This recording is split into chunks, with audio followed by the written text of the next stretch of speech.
E kaunti ma Kisumu ni kanisa kwa jo Kenya mondo lamne kwe kinde makoro jatend piny William Ruto kod Raila Odinga oriwore mar tiyo kanyakla. Magi ne oyangi romo mar alam moriwo jotend siasa kod jodolo mopogore e boma ma Kisumu. Esther Ojuang nigi lipot.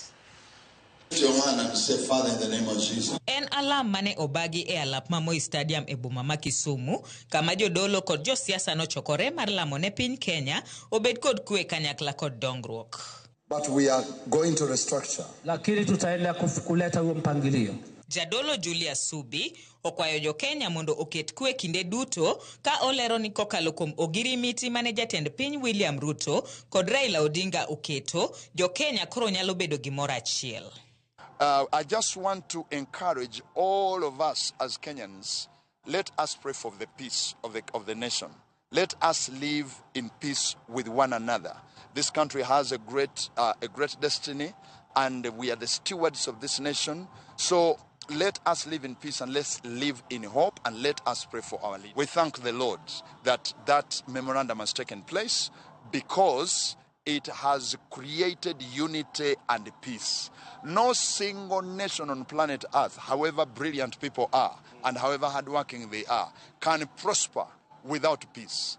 Jalup Governor ma Kisumu no siro kwayo no ka onyiso jopiny oket kwe mar siro tudruok e kinde ma ogai mar ODM Raila Odinga kod jatend piny William Ruto tiyo kanyakla. Gima duong' ahinya en ni wakwayo kwe, nikech kwe no ema nyalo miyo gimoro amora maber, kata nyalo miyo development mora mora kata dongruok mora mora timo bedo.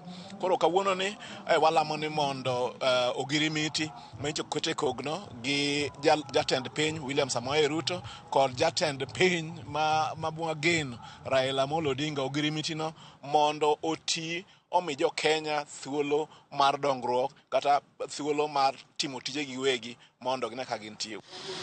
Yes. Bishop Ogonyongede mar kanisa mar Power of Jesus Around the World to korka kore olero ni county ma Kisumu biro dhi kare e chenro mag dongruok mare. God will heal the land of Kisumu with a spoken word from Apostle Julius Subi. I believe that many good things are going to come out of Kisumu. And what they've come to do today is to unlock and open up portals in the dimensions of the Spirit. Kisumu is strategically located.